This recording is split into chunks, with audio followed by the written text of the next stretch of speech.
Saudi আরবের সাথে মিল রেখে দেশের অনেক স্থানেই পালিত হয় ঈদের আনুষ্ঠানিকতা। এবার আবহাওয়া অধিদপ্তরের তথ্য বলছে ৩০ মার্চ অর্থাৎ ২৯ রমজানে সূর্যাস্তের সময় শাওয়াল মাসের চাঁদের বয়স হবে ১.০৫ দিন, আর পরের দিন ৩১ মার্চ ২.০৫ দিন। এ সময় চাঁদের স্থায়িত্ব হবে ৩০ মার্চ সন্ধ্যায় ৪৩ মিনিট, আর পরের দিন আকাশে চাঁদের উপস্থিতি থাকবে ৫১ মিনিট।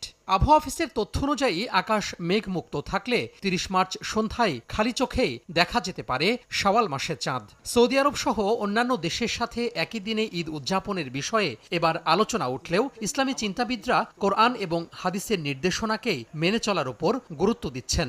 রাসূলুল্লাহ সাল্লাল্লাহু আলাইহি ওয়াসাল্লাম ইরশাদ করেছেন, সুমু লিরুয়াতিহি ওয়াফতিরু লিরুয়াতিহি, চাঁদ দেখে রোজা রাখতে হবে আর চাঁদ দেখে রোজা ভেঙে ঈদ করতে হবে। 3 ঘন্টা